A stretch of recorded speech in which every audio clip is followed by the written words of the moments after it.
Hello, friends, and welcome to Pod Return to the Waking Sands. We are a Final Fantasy XIV companion. We are a Final Fantasy XIV inquiry podcast extraordinaire, where we explore the lore and story of Hildibrand and beyond. That is indeed what is happening today. And who are you? My name is Jen, and I'm joined by my co-host and Jen's cooking a big insult for me. No, what would be on theme? Interrupting Inspector. Yeah, interrupting my co-host and interrupting Inspector. I'm Levi. Good day, Levi. Good day.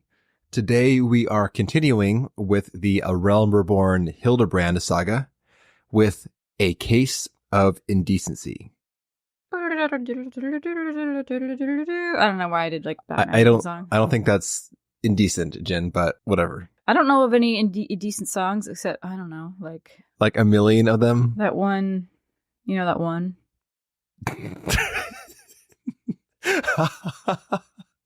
You Sexy and Back. Baby ain't nothing but mammals. That one. Oh, I see. That's a pretty indecent song. Yes. Yeah. Yeah, there are many. Box. It's another good one. Yeah. Yeah. If you're done, please tell us what happened last time. Okay.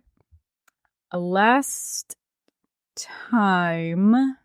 Okay, so we go to meet this lady who is kind of a bee, so we can entrap the Phantom Thief.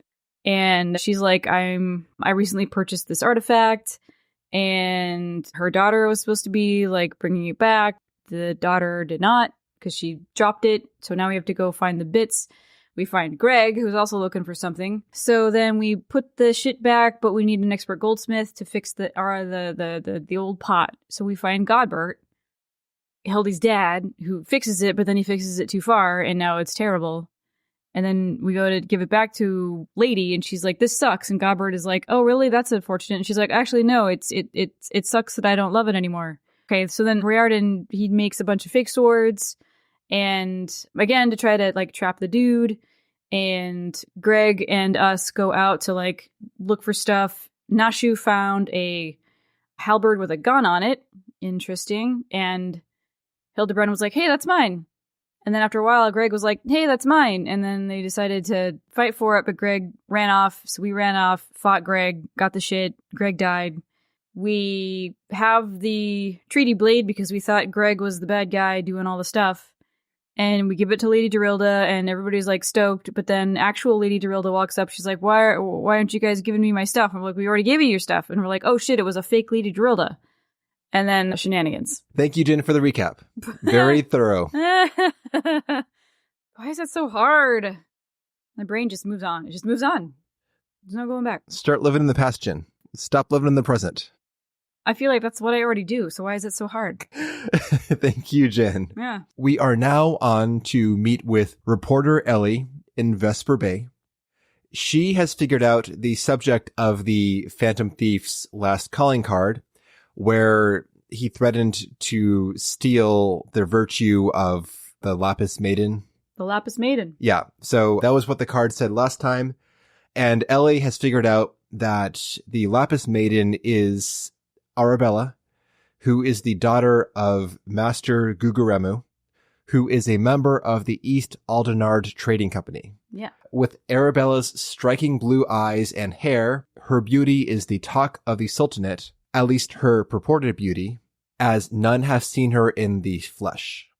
This is due to her father's overprotectiveness. She has never left the family estate. But she is to be wed to the heir to the Bruguiere Consortium.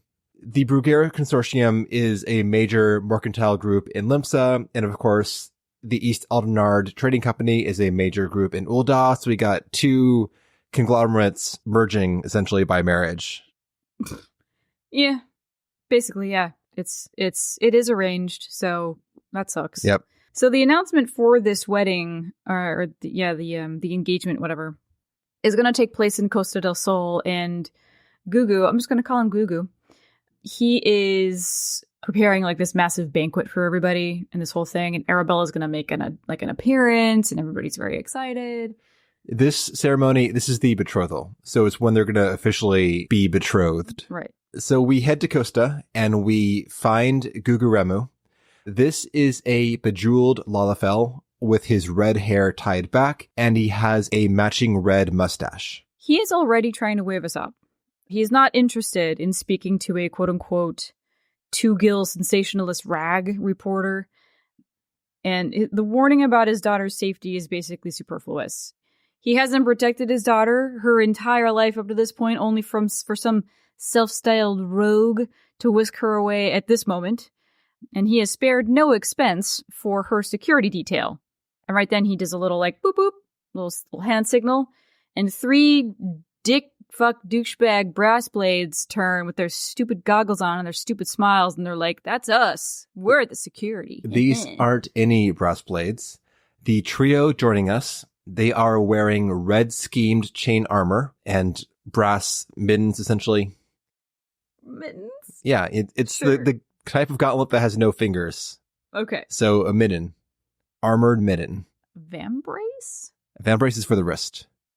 Okay. Armored mitten is the All right, technical we're getting real term, Jen. specific. Yeah. Yeah, wrist, gauntlet, glove, mitten, same difference.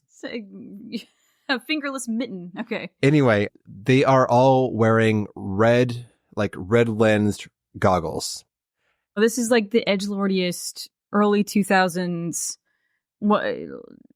like eyewear. You know, when Oakley went absolutely batshit for a hot second and they made those like over the skull eyeglasses or sunglasses. It's not great.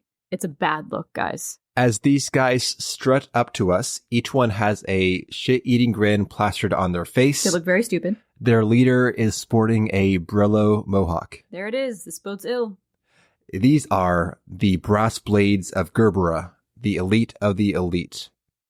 It is said one has caused a man's heart to burst just by looking at them. If they lay eyes on the thief is finished. Sure. They look real dumb. I don't believe you. Someone interrupts, assuming the thief is obliging enough to allow himself to be seen. Or do those goggles do more than make the wearer look ridiculous? The speaker is interrupting Inspector Briardian, the Sherlock Holmes wannabe we met last time. The camera pans over to him and he pushes up his rimless glasses with a swing. Signature move. So Gugu talks to Briardian. Briardian's like, you need to like not have your daughter show up. It's too dangerous for her. This whole thing is fraud. And Gugu says that's not possible. Okay. I promised everyone that she was going to show up. She's like the star of this whole show. And I can't make anybody mad. This is like a huge business deal. This is stupid.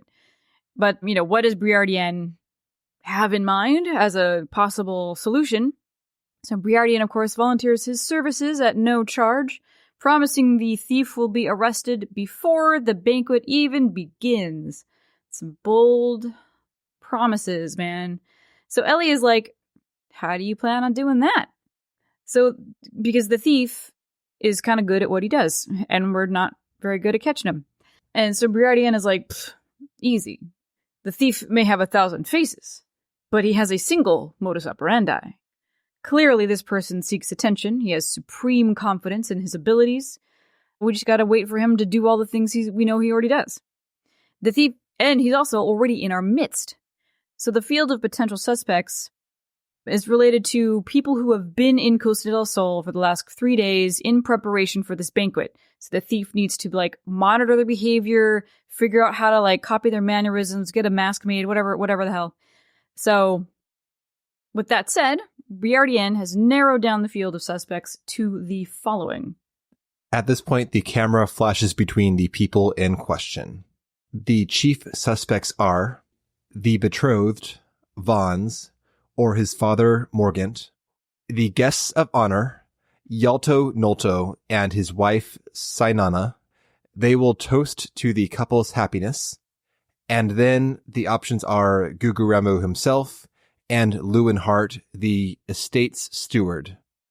That is the steward to Guguremu's estate, not the estate of Gegaruju, who is the owner of Costa del Sol. Lewinhart is Arabelle's personal attendant also. Yes, we never even see Costa's owner during these events. He just kind of pieced out, which is surprising, but It's good. good. I mean, if he's just going to be doing his normal thing, laying about in his bathing outfit with a bunch of scantily clad cat ladies running around him, that's not a very great thing to be going on during a banquet like this. So I'm sure Gugu was like, can you, for like a day, like, just not? Just not. Can you just not? We are going to begin questioning the suspects at once. But in the background, the brass blades are gathered around a cook fire, drinking and frying a fish. Briardian senses something is amiss. There is a fourth mercenary now. He lunges at them and clocks one. He cries, Hildibrand Manderville. I could smell the stench of idiocy and incompetence from a malm away. And we see the clobbered, face-down Hildibrand, who is wearing a red coatee to match the color schemes of the blades. From his face-down position, he says, The pleasure is all mine, contriving Inspector Briardian. Forgive me for not revealing myself sooner, but I was conducting preliminary undercover work. To see through my ingenious disguise, your powers of observation rival even my own. I, Hildibrand, agent of inquiry, inspector extraordinaire, have arrived to defend the maiden's honor as only a Manderville man can. He's saying all this while still face down on the deck with a grilled fish on his head. Yes, but then he stands and flexes, still with the grilled fish embedded in his hair. Hildibrand implores Briardian to put aside their differences for the sake of the fair maiden and assist him with the investigation. Obviously, Briardian isn't going to assist shit, but Hildibrand can assist him by monitoring the suspects. And Briardian asks to speak with us just outside of the resort in private. He asks us what it was that we noticed about the faux Dorilda's appearance, and I chose to say that it was basically identical to the actual person. There was no discernible difference. And Briardian is like, exactly, and there's a reason for this. When he inspected the thief's discarded mask, he noticed a small prism sewn into the fabric, which is proof of this person's use of advanced magics and further insight into their true identity. However, magic isn't the only trick up their sleeve. Through careful observation, the thief is able to mimic even the subtlest of mannerisms and personality quirks. And the guests for the banquet arrived 3 days prior, so that's plenty of time for him to gather intel. Then there's another, little quiz. Briardian asks us who we think the thief would likely target. First. Right. And you can choose one of the guests, one of the brass blades, or say, I'd rather not tell you. I see. I know the answer, but I just can't tell you. Yeah, like a Hildibrand, like, I know, I just want to see if you know. Yeah. What did you choose, Jen? I chose one of the guests. Well, Jen, I guess you got egg on your face there. Yeah, he was like, really? Oh shit. Yeah. I'm like, he's gonna mimic one of the brass blades for sure. It's kind of terrifying. He's gonna judge the shit out of you for any sign of non-brilliance. Well, he does that to everybody. Yes. Literally everybody gets a backhanded compliment. So his inquiry has determined that one of the blades has been missing. The reason why you want to choose a brass blade, or at least the brass blade is the suspect first, is because there are many blades. They are strong in number and few in words, and they come and go as they please. So the thief could imitate one and go about their business, and they would be less suspicious than a actual guest because they got fewer personal relations and less of a facade to put up. Being a brass blade will let them then observe the guests and then deepen their infiltration by then replacing one of the guests at the party. Ta-da! Anyway, yeah. So like Jen said, though, a brass blade has been reported missing from their usual tavern for the past 3 days. Briardian suspects that we'll find the actual brass blade, the one that the thief impersonated, in a ditch somewhere not too far away. And this is true. Lo and behold, we find the poor guy at the far southern end of Bloodshore, and he had just received his briefing from Gugu when he was attacked from behind. And Briardian asks him, what were your assignments going to be? And he was supposed to hang out with the groom-to-be's father, Morgant, the Limson Lala Yalto Noto, and the steward Lewinhart. I'm like, oh, those are the top 3 people on our list, man. That's pretty good. Briardian says that he is going to escort this guy to civilization to get them a change of clothes. And he asks us to go keep an eye on things at the estate while he's gone and to keep Hildibrand out of trouble. However, we do just the opposite of that. So we head back to the estate and Hildibrand asks us what we found. We tell him everything that Briardian is thinking, which enables him to do the worst thing, of course. So let's get involved. Yep. So when we tell Hildibrand that who the top 3 suspects were, he was like, oh yeah, same. Totally. If y'all want to watch me as I approach one of these suspects and rip the mask from his face, check me out. Let's watch. So we all walk over to, there's a group of people. It's Morgant, Gugu, I think Van is there. It's a bunch of people. We were kind of in a huddle not too far away from the group. Hildibrand tells Ellie to stand back and take note as he employs his time-honored Manderville art of parley to apprehend the thief. Ellie retorts that there are a few things that would interest her readers less than his blatherings. Hildibrand looks hurt for a moment, but Nashu jumps in. She will record the interrogation for the inspector's adoring fans. This is important. Hildibrand now strides up to the group of people and greets Guguremu, congratulating him on his betrothal to Miss Arabella. Gross. Guguremu is not pleased with this. He clarifies that Arabella is his daughter before calling on the guards to arrest this interloper.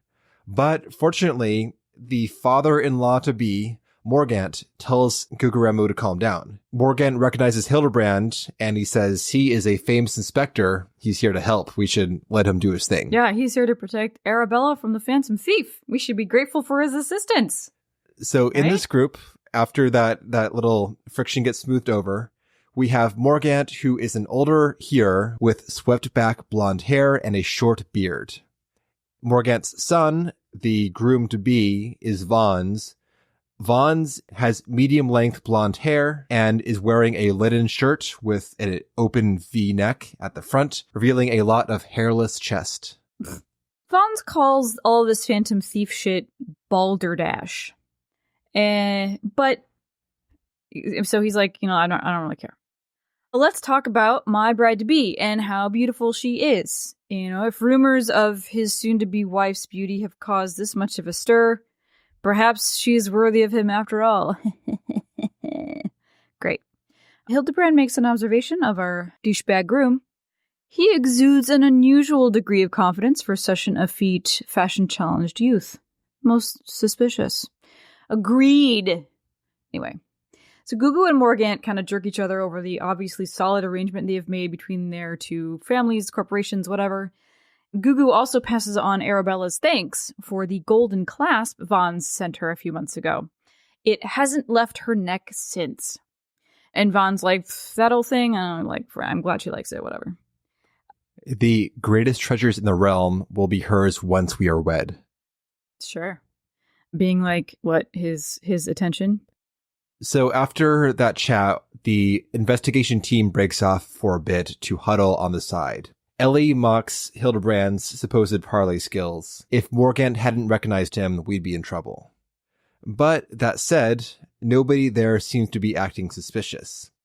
Not so fast, says Hildibrand. A gentleman employs a methodical approach. Everything is proceeding according to his master plan.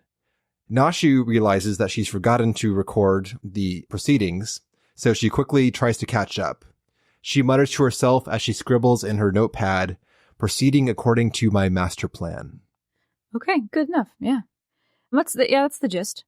So next, Hildibrand is off to confront Lewinhart and Yalto Nolto, now that he has secured the trust of the families.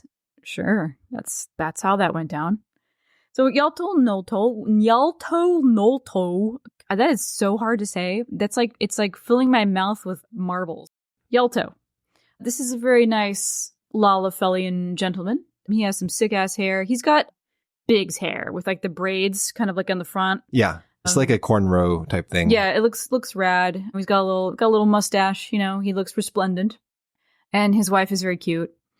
She's got like a short, like platinum blonde bob. So he's very congenial. He's like, you know, hello, yes, my name is blah, blah, blah. This is my wife, blah, blah, blah. Very nice to meet you. Are you with the East Aldenard Trading Company? And Hildibrand is like, oh my God, absolutely. I mean, some people say that I am the East Aldenard Trading Company. And Yalto was like, fantastic. Maybe we have many profitable years together. Blah, blah, blah, blah, blah.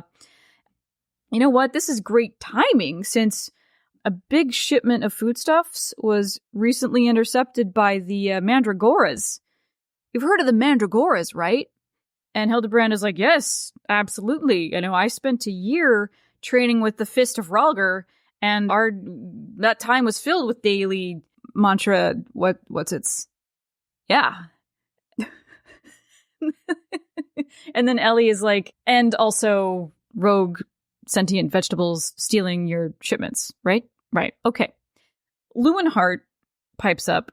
He says, oh yeah, just the other day, the Mandragoras got into the banquet larder and decimated our supplies, and I had to reorder a bunch of shit on like no notice. Yeah, so Lewinhart is here too, the steward to the Gugaremu estate.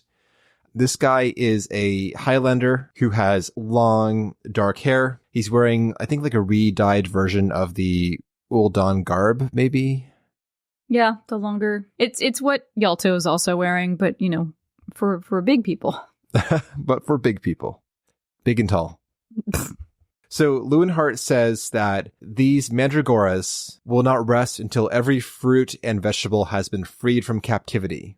The mission of this gang of Mandragoras is to essentially liberate all of the produce in the world. Yeah, so when we see like the Mandragoras, it's those little guys, the little turnip dudes. Apparently they have formed a gang, and they're stealing back fruits and vegetables so they can be free and not be eaten. This news alarms Sainana, who is concerned about the banquet, but fear not, because we had a replacement shipment sent in a few days ago to replace the lost supplies that the Mandragoras stole, so the banquet can still proceed according to plan. After that chat, we leave the group, and Hildibrand declares that none of them had acted suspicious either. But we must not give up hope, lest he of many faces have the last laugh. Where there is a will, a gentleman shall find a way. Come, Nashu, we must move quickly, or the Lapis Maiden shall not be the only one to come to harm. Nashu is struggling to keep up with Hildibrand's verbose ramblings. She notes down, give up hope. He of many faces will laugh last. The Lapis Maiden shall not be the only one to come to harm. Cool. Yeah, that about sums it up. Good job, Nashu. Hildibrand ignores her, of course, and says that we should now investigate these vegetables. If we can find something awry with this shipment, we can expose a contradiction in Lewinhart's testimony. Boom. Very astute investigation. Yeah. Objection. So we head now to the food supply down on the beach. We find not too far south of the Costa estate, there are some piles of coconuts on crates that look very suspicious. Some of the coconuts in the pile have fuse-like stems. Whoa! Oh shit, these are bombs. Okay, Lewinhart is definitely the Phantom Thief throwing bombs in with the food. Now she was like, no, those are mine.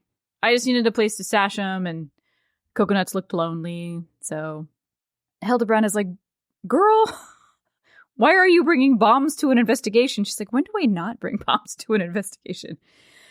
And she's like, well, okay, you're not going to need the bombs, then you're not going to need this piece of driftwood either.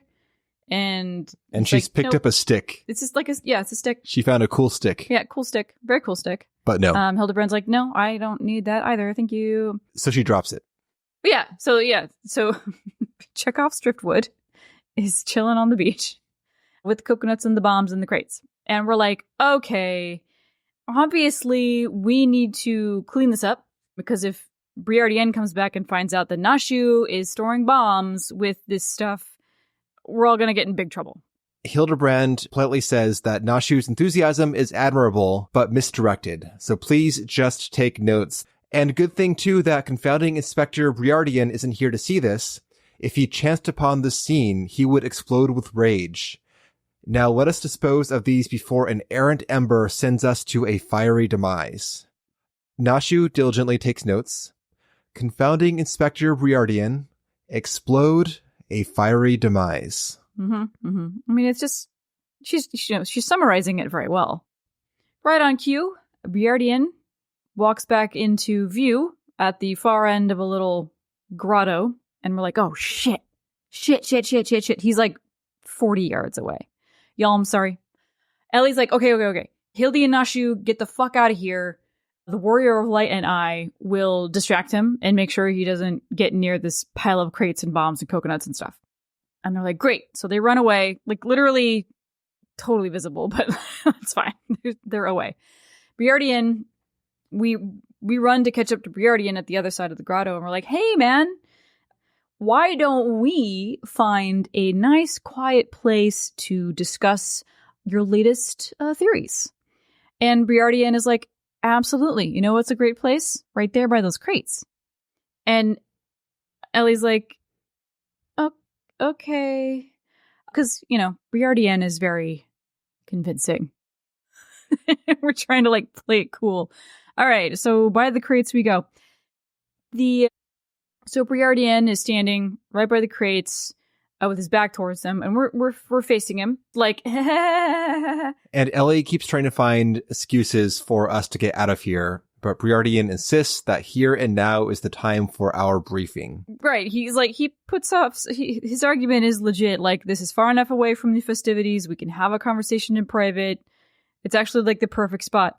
And Ellie's like, well, aren't you? It's kind of chilly, right? There's like a chill in the air, and then as Briardian is kind of, I guess, talking about something, one of the bombs behind him just kind of slowly rolls off the pile and into the sand, and the two of us watch with abject horror.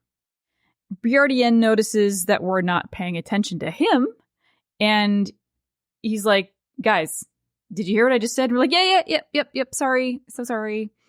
He wonders if maybe Ellie is ill because, she's acting weird. We're both acting real weird. Maybe we should make a fire if you're a little chilly. You know what? I feel a little chilly too. I'm going to go ahead. I'm going to make a fire. So observing from a distance, Hildy and Nashu, again, 40 yalms away, clearly visible. Hildy's watching this whole thing go down, and he's like, aha, okay, perfect, great. This is great. Because if he's trying to make a fire on the beach, there's no kindling on the beach. He's not going to be able to do that. Well, remember that piece of driftwood? As luck would have it, Briardian also has a flintstone on him. Fantastic. I mean, this has gone on so far. There's nothing we can do. We're staring in horror. So this is the next sequence of events. Just kind of, it's just going to go. It all starts with Briardian lighting the driftwood on fire. He's essentially made a torch. He's now carrying a blazing torch in his hand, which looks very warm, for sure. In the distance, Hildibrand is talking to himself and to Nashu, saying that there is naught to fear because Briardian has veins of ice. He can't imagine anything that would cause the inspector to lose his grip on the torch. Nashu tries to take down these words too, but a wind kicks up and blows several pages from her notepad. Right to Briardian's feet. Yes, one lands right at his feet. He picks it up and reads, "Everything is proceeding according to my master plan." Our character and Ellie look over at Hildy and Nashu, who both kneel and bow apologetically. Like, Ellie's eye begins to twitch. Briardian wonders, is this a challenge from the fiend? Oh, and there's 2 more pages. Oh. As he begins to pick them up, the distant Nashu begins to inhale like she's going to sneeze. Needs to sneeze. Yes. She's going to sneeze. Briardian reads from the next page. Give up hope. He of many faces will laugh last. It is not the Lapis Maiden alone that shall come to harm. Oh, I have uncovered a master plot to assassinate somebody else. And there's one more page. I'm sure this plot will reveal itself on the final page. And he goes to pick it up and reads it. Confounding Inspector Briardian will meet a fiery demise. This threat is too much for Briardian's veins of ice. He breaks, tossing the torch in fright. We, Ellie, and Hildibrand assume a look of pure terror as Nashu continues to work through her impending sneeze. Yeah, she's looking like nowhere. She's just working on that sneeze. So, Briardian panics, throws the torch, falls backwards in shock. Ellie is like, no! She runs to Briardian to tackle him to the ground so he doesn't blow the fuck up. Suddenly, Hildibrand is also running towards the scene to catch the errant torch. He dives towards the crates. Our character, the Warrior of Light, stands there paralyzed by the impending calamity. We're just watching. Hildibrand is sliding on the ground. The torch is slowly lowering. It's looking real good. It's looking... Nope. It bounces off the ground. A second before he clasps his hands, he misses the catch. But the torch bounces up and lands again perfectly vertical with its base on Hildibrand's head. And for one precious second, everything seems good. But then Chekhov's sneeze fires. Nashu just goes, chew! Unceremoniously, the torch tips over, landing on the bomb pile, and it erupts in flame. The commotion even attracts the notice of distant Guguremu, who is over at the estate. I mean, for sure. He's planning a very, very important banquet with some of the realm's richest people, and the life of his daughter is in the mix, and then suddenly there's this enormous explosion like a football field away. Yeah, it's going great, guys. Back in the scene, everyone is fine except for Hildibrand, who has been blasted headfirst into the ground. He's crispy again. Well, so all of the stuff that Lewenhart had to reorder, that's been destroyed. Briardian is still none the wiser. Yeah, he thinks he just narrowly missed an assassination attempt. So great, let's let him just continue thinking that. Like, damn, dude, that was a close one, huh? But Guguremu arrives now, admonishing everyone for destroying his produce. It cost a fortune. And we have to replace it before the banquet, or he will see the lot of us in jail. Yeah. And he storms off. Yeah. So we head now to Lewenhart to give the bad news. Lewenhart is like, well, that extra sucks, because this stuff is really rare. I can't just order more stuff to be delivered like in the next couple of hours. The rarest of the goods in the shipment that is nigh irreplaceable is a Far Eastern variant of the Eorzean dragon pepper. This variant is purple instead of red. So that is ungettable. Unless what we do is find the mandragoras and bite back our bitten goods. And luckily, we are friends with a person who has historically never hesitated to put our own life on the line in pursuit of, like, well, fucking anything. Hildibrand says this, and I'm expecting him to say himself, because when does he ever give credit? But no, he's volunteering us for the job. It's super dangerous. Well, he will still help. Don't worry, Jen. Sure. Okay. Well, we're like, absolutely, we're going to go do that. So up comes a very quick detour. We go to Limsa briefly for leads about these mandragoras. We get sent to Aleport on the trail. We find the victim whose shipment was attacked, a tiny trader. At the Aleport docks. He regales us with tales of the attack and more. He says that the mandragoras are plotting a full-on revolution, and they are planting an army of their kind on the Isles of Umbra. We had best act fast before we have to call a tomato your grace.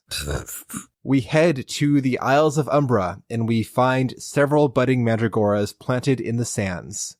As we do so, we hear a distant voice speaking in the weird shape language of the mandragoras. Which is like Xbox buttons? PlayStation buttons, Jen. Wow, right. That is so rude. Sorry. You're going to get sued for that, Jen. I didn't have a PlayStation. I know, but yep. Final Fantasy has conventionally been a PlayStation. That's also why I've never.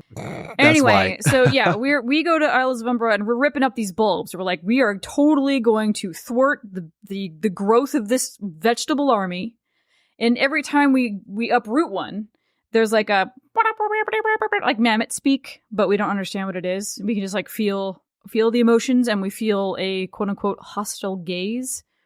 Eventually we get to that little inlet at the far end of the isle, and Hildy is there, and he has been dunked, as you know, his standard way of being. His investigation has brought him underground. Oh, okay. How's it going? He's like, well, there aren't any mandragoras down here. Maybe you would have better luck up there. And we sure do. Because in that moment, the mandragora gang shows up. Yeah, this is a weird fate that you trigger versus having it appear passively. Yeah, you click on Hildy and then it starts. But it's still a fate. So it spawns a fate on us. Mm-hmm. We have to fight now the Mandragora Court. We have oversized vegetables, the Garlic Jester, Eggplant Knight, Onion Prince, Mandragora Queen, and Tomato King. This fight is not hard, but it is chaotic. Yeah. These guys zip around at a very fast pace, and if you're playing melee, it's hard to focus fire on just one. They're running all over the place. They're grouping up. They're spreading out. Sometimes they're invulnerable. Yeah, so I just ended up attacking whoever is closest, not worrying about any sort of like overall strategy. Yeah, like, just being reactive. Fuck it. Yep. It's, yeah, like you said, it's not hard, but it is very cute.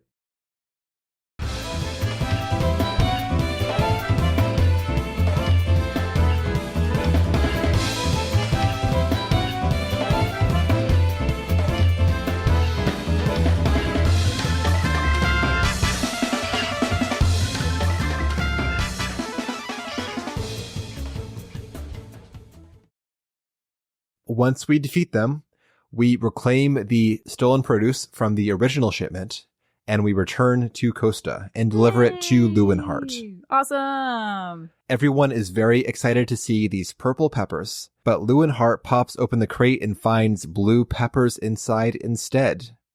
Did we recover the wrong crate, wonders Briardian, who has come over to inspect the commotion?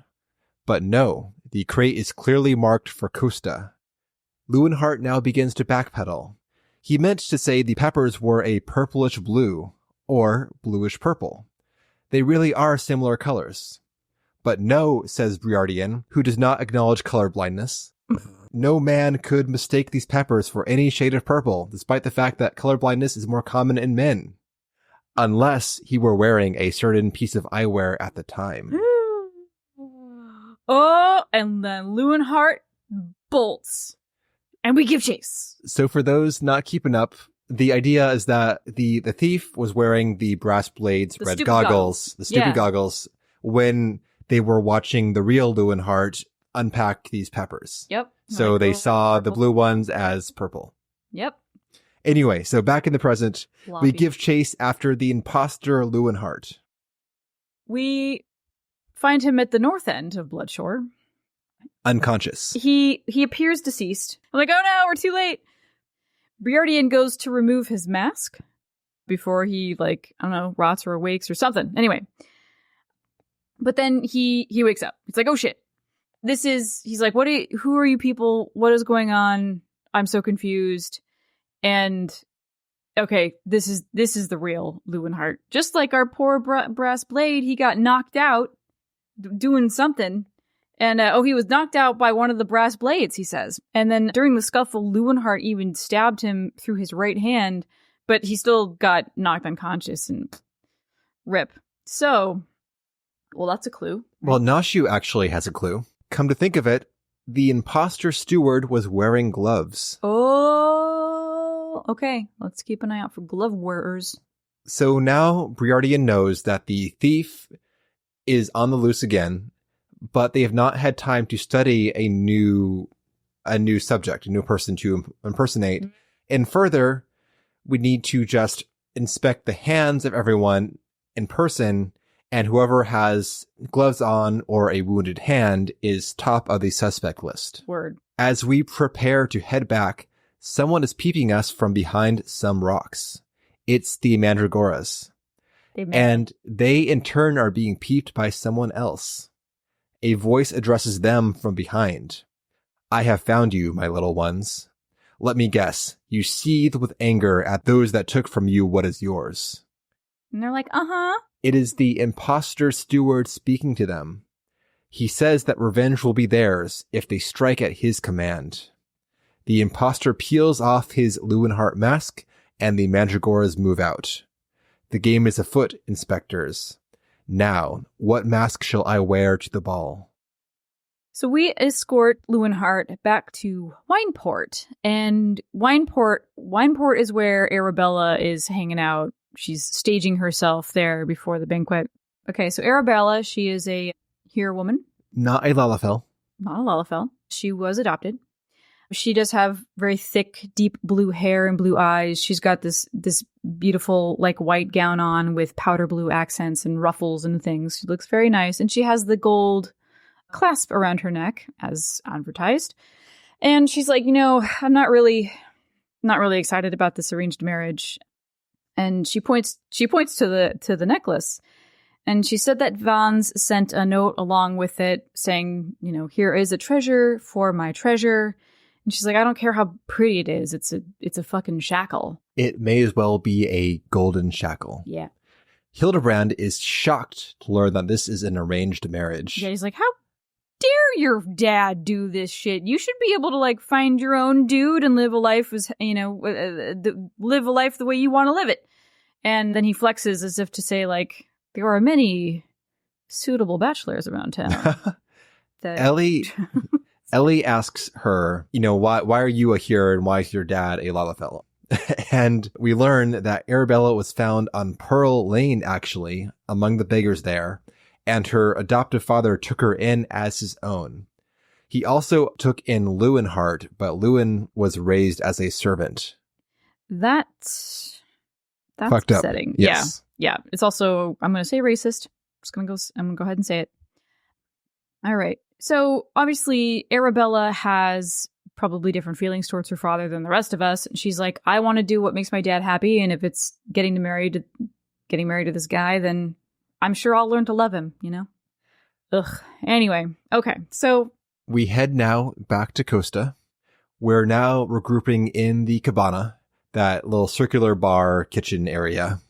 Yeah, it's like the land shark or something. It's some kind of Jimmy Buffett ass name thing. This was my first sighting, Jen. Did you note that there is a straw hat wearing, pink shirted Lalafell hiding behind the bar here? No. Well, there is. Is it Tataru? No, Jen, it is not Tataru. She's the only Lalafell who wears a pink shirt. This incorrect. That is highly incorrect, Jen. That's the joke, yes. Just take note and keep your eyes out. Okay, all right. For that pink shirt, straw hat Lalafell. That's all. Okay. Surprisingly, Inspector Briardian does not find this to be suspicious. So what is it about this that... I mean, I missed it too. I didn't... Just make a mental note and keep your eyes open, Jen, for the future. Okay. That's all. Okay. Yeah. It doesn't... We don't get closure on this time, right? Correct. Okay, thank you. All right. So, Briardien, as he's been hanging out, trying to, like, observe people's hands, nobody's been concealing them. Nobody's wearing gloves. Everybody's fine. Where the fuck is this guy? But until we find him, we can't let Arabella take the stage. She can't make an appearance. It's like, fuck, we haven't found the guy. So, Briardien is like, okay, so... when it's time for Vons to do the official proposal in front of everybody or whatever, Hildy, if you can do something that you're really, really good at doing, fuck something up, do something distracting and terrible. And Hildy's like, absolutely. And Briardian's like, God damn, dude, you don't even know when people are, or I think it's Ellie. Ellie was like, you can't understand when people are really. Hildibrand says, finally, Briardian, you acknowledge my many talents. Right. Like, he's not wrong. It is something he is very good at doing. So while Hildy does that, we are going to get back to Arabella and make her put on some, like, servant's garb so that she looks, normie. Yep. So we intercept her. She's being transported in a covered wagon from Wineport to Costa. So she's got, like, a guard and Lewinhart out there. We stop the wagon. And we propose that she wear this disguise. At first, she protests, but Briardian insists this is in everyone's best interest. And Lewinhart chimes in too. Her life is more important than what her father stands to gain from this wedding. And Arabella is taken aback by this jab at her father. Yeah, that's not very loyal. But Lewinhart says he should have said these words years ago. Word up. Just good people, man. And also, Lewinhart should have been a brother and not a fucking servant. Too. That's the whole thing. So there's another little fun bit here, on the flavor text when you mouse over the item. So last time we had flavor text when you moused over the trash you found in the pond. And it was like, I'm a rock. Why are you looking for me? So this time when you mouse over the servant's garb, before you hand them over to Arabella, sewn in a competent fashion by a reasonably talented tailor, using materials of a satisfactory quality, these garments have been kept in acceptable shape and more than likely commanded in average to fair price at market. Nice. Fucking hilarious. So Arabella changes into the stuff, and then we take her dress to Hildibrand. Maybe he can do something with that or keep it safe. I or don't something. like this bit. It's very, I don't know. It's very clumsy. We're all confused, and Hildibrand is like, why are you giving this to me? What happens here is that Briardian tells us to give Hildibrand Arabella's dress. Yeah, and now and like, he says, why would he says he'll figure out something to do with it. I don't know what. This should have been done. Just like, don't track the dress. This is way too heavy-handed. Because Briardian acts surprised about what comes, but given what he told us to do, he should not be surprised.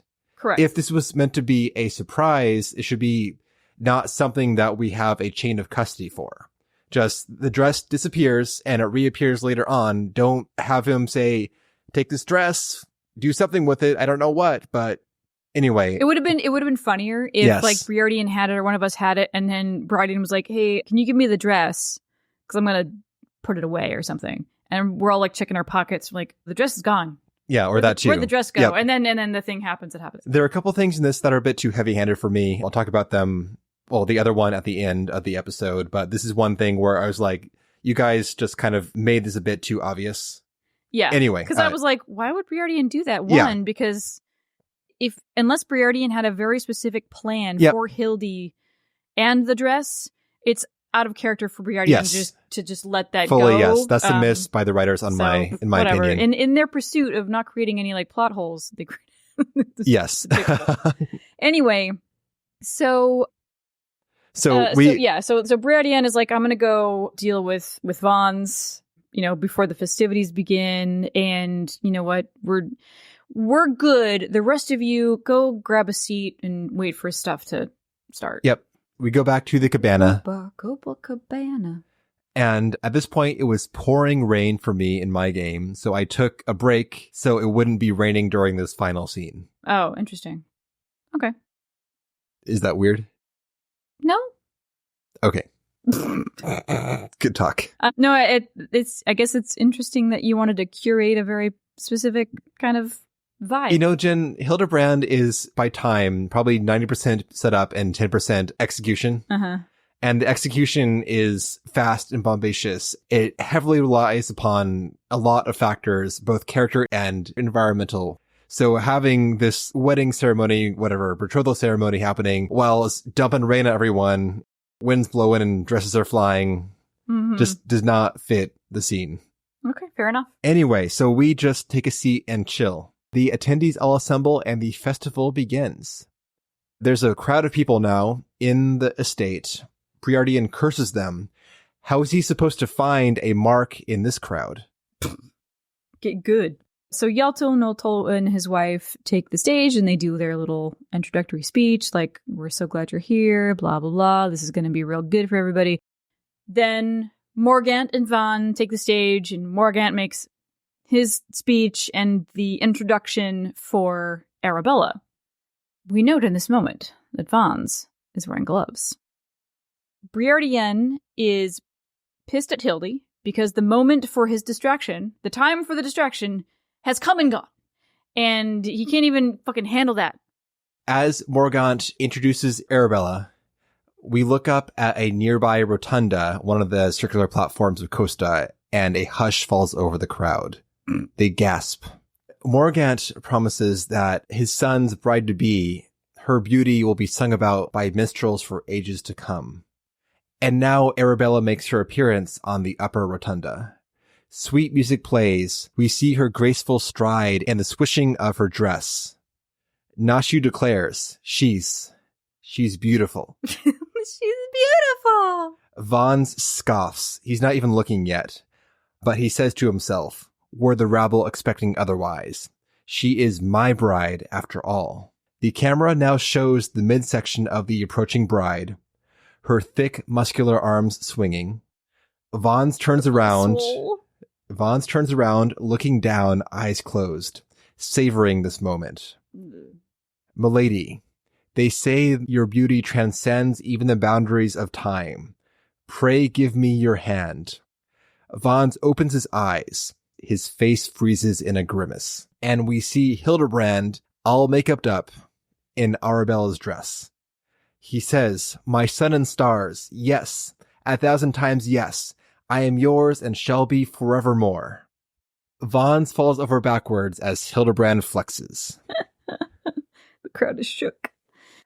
He's got pigtails, which is hilarious. Hildy has come to arrest the vile thief Vons. Gasps. Hildy elucidates for us, because obviously we haven't been able to keep up. Okay, so Vons, his reaction to seeing Arabella, proof that he is full of shit. So only 2 people have seen Arabella in person, her father and her steward, Lewenhard. So Von's reaction of shock and horror exposed him, for if he had indeed never set eyes on the maiden, his reaction would have been one of joy, because none but the thief could have seen through his masterful disguise. The crowd's like, oh my fucking god. Ellie calls out from the crowd, he and anyone else with half a brain, you idiot. You're hideous! So then the guards chase after Hildy, and Vons sees Arabella in the crowd in her servant garb. Like, she looks straight up like a normie. Vons bids Arabella to come with him. There is a dangerous madman afoot. Without waiting for permission, he moves on her and grabs her wrist. As he does, Arabella's necklace glimmers. Vons yanks her away. Come with me for safety. Like, wait. Wait a second. Was Hildy right? Was Hildy fucking right? Vons grabs her. Briardienne notices his gloved hand. So Vons has pulled Arabella several feet by now up onto an upper platform, and he snaps his fingers, and he and Arabella are engulfed in a cloud of mist. When it clears, Vons's disguise is dispelled. And the man of 1,000 faces appears, with Arabella's clasp around his neck. And he admonishes us all. Hildibrand is an idiot, but he was right. Jen, what does he look like? He looks like a very dark-skinned here. And he's got he looks like an acrobat. He's got like an acrobat outfit on. He's wearing a pirate outfit and a pirate bandana. But like a Robin Hood Men in Tights kind of vibe, because there's tights. It's the Thieves Guild mask with like the little half mask and the bandana combo. Yeah, and the tunic, but like tight white tights. He looks like an acrobat. It's all like white and gold and stuff. It's a lot. At this point, the brass blades who have caught and are pinning Hildy give up on that quarry to go chase after the real thief. But just then, the thief snaps his fingers and the mandragoras spring out of hiding. They round on Hildibrand, who is still lying face down on the ground, and he looks up at them as the 5 mandragoras approach. He's flattered that they came all this way in pursuit of him, smitten in fact, engulfed in a haze of love. He makes a grotesque kissy face at them, and they recoil in terror.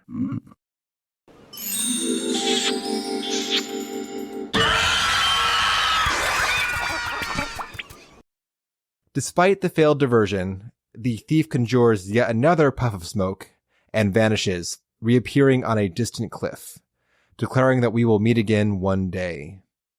Everything is in chaos, but the real Arabella is extremely amused by the unfolding of this celebration. Time passes and we reconvene by the cabana. The real Vons was found bound and gagged in the storehouse, and the wedding has been called off because the Bruguiere people were real pissed. So they're like, we hate you people. We're not going to let you marry our son. I'm like, well, that's great. And she's like, this is honestly the best outcome.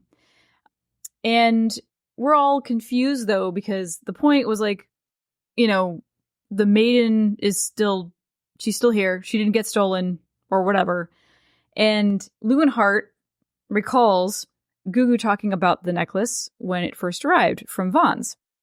It's one of the jewels of the Bruguière's collection. Azima's virtue. The maiden's virtue. Got it. So not even self-important Inspector Briardian picked up on this clue, and he admits as much.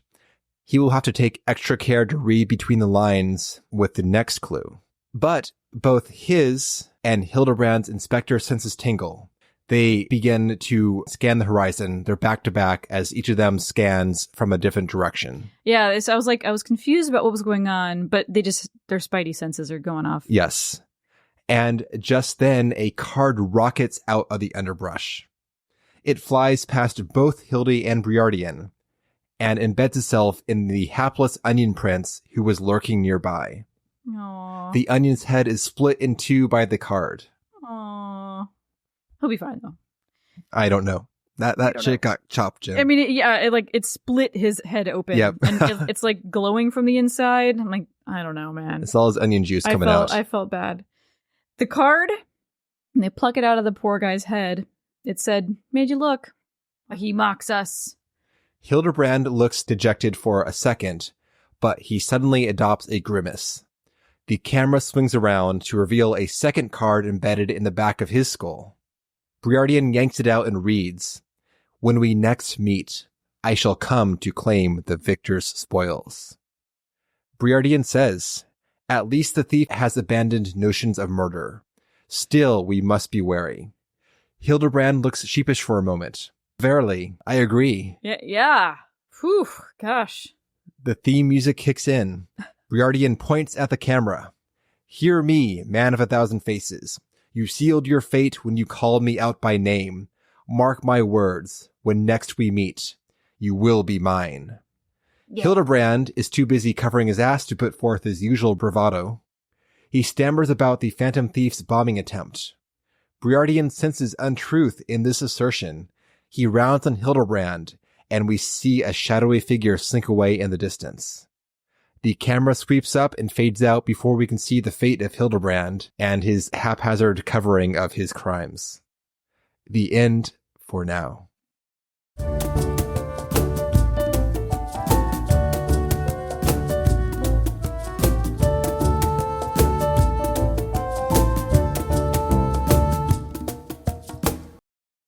How was that, Jen? In what way? I remembered this. Again, this is just, it's like slapsticky and it's completely ridiculous. And this was a long one. Yes.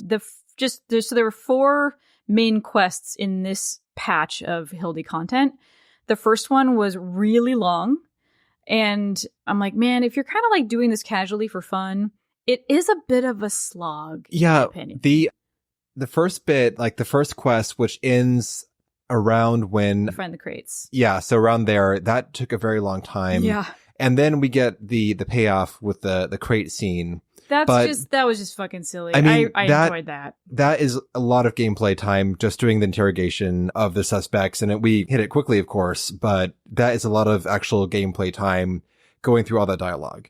And honestly, if this were like one of our MSQ episodes, we might like call it at that point and pick up next time. For real. But Hildibrand is kind of organized episodically. Yep. And it makes perfect sense for us to cover one whole episode in one of our episodes. For sure. I mean, if we were to do this and stop when we decided we wanted to stop instead of like by patch, then we'd probably be like cutting it with like MSQ updates. Oh, between Hildibrand episodes, yes, agree. Like as in like from start to Hildibrand credit sequence type stuff.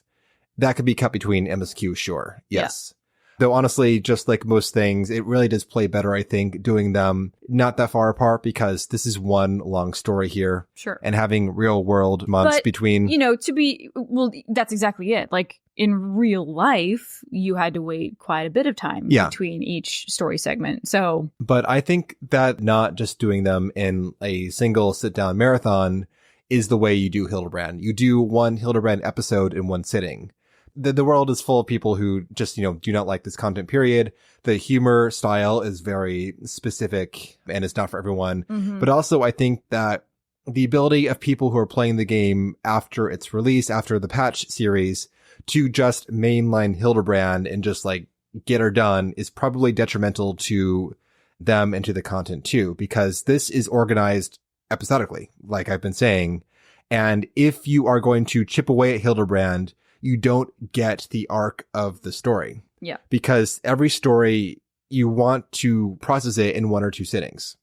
For instance, like that long ass, very, fairly dry segment with the interrogation, the suspect interviewing, whatever, that is a very slow paced segment. And I was kind of like, come on, let's get going here myself. But the thing is though, that is all in service to something, because Hildibrand doesn't waste its details. It doesn't have anything that's just like a one-off gag. Everything that happens is in service to a bigger payoff. So we talk to all the members of the family. Yes, we learn about these mandragoras, and there's the bit about like the mantra, mandra, whatsits, whatever. This is not just LOL, he doesn't know what a mandragora is. This is planting a seed that will bear fruit in the future. The bit about the vegetables being stolen, that's planting a seed. Nashu's not just, haha, she's bad at taking notes. Her mishaps, her poor transcriptions. Yes, this all goes somewhere. It takes a while to get there. Yeah. But if you are just playing it for like 20 minutes at a time, you're not going to remember these little setups. Yeah, but every single detail in that first segment all comes together at that it really bomb does. scene. Yeah, and like it's a big setup, and it all, like you said, comes to bear. But I can totally see people like after this first quest being like, all right, that's enough for today. I'll get back to it whenever I fucking get back to it. And then all of that magic is lost. Yep. Which is a shame, because I mean, you can't control how people correct do it, especially if we split it up into 4 quests. If you want to try to experience it in the best way, then do it per patch. Yep. Yeah. But we're not the boss of you. We're correct. not the real dad. And correct. But that said, though, I think there are some things that could have been done better in the bomb scene too.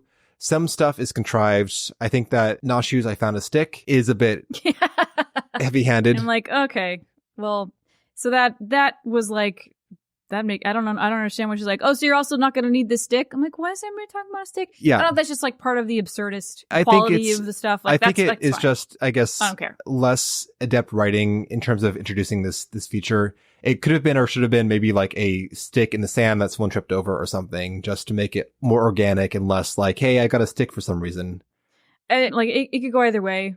For me, I think it was just like it's a random ass stick, and that just kind of feeds into, again, like this absurdist comedy that's going on. The other thing about the scene that I think is a bit clumsy is Briardian's like whole let's build a fire thing.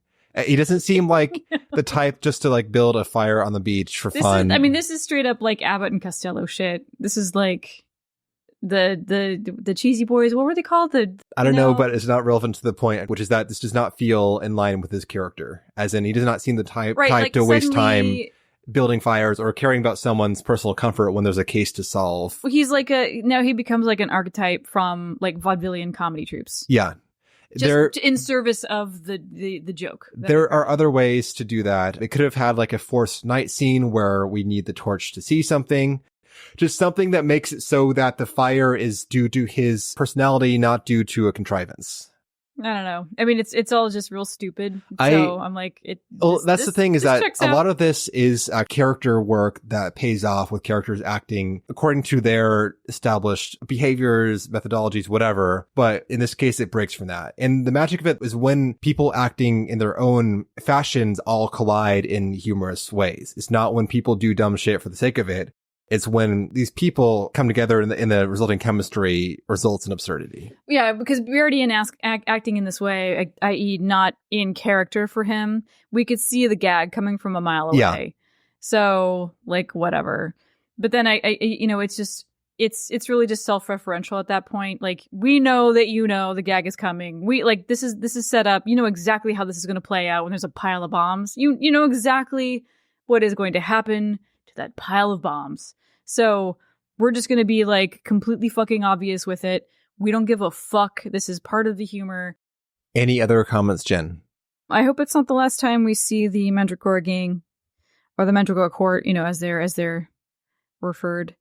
We see I've never seen like I've never seen any of the fancy Mandragoras. I've only seen like the normies around town. Yeah, they are around. The so-called court was also in 12, I know.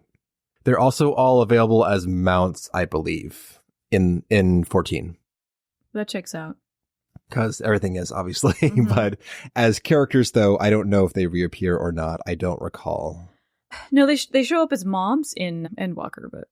Yes. Yes. Okay. Do you want to close this out, please, Jen?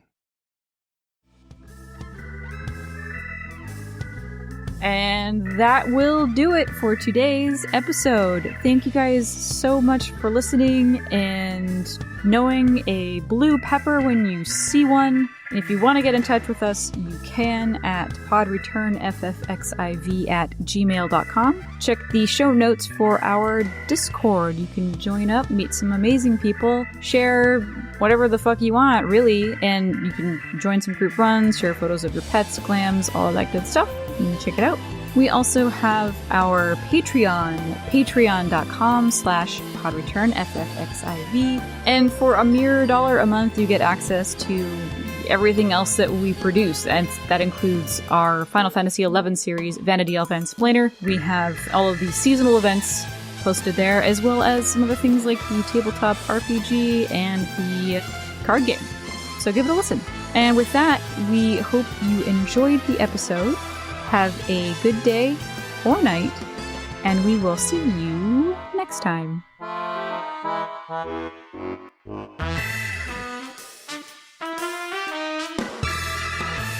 Pod Return will return in the Colosseum Conundrum.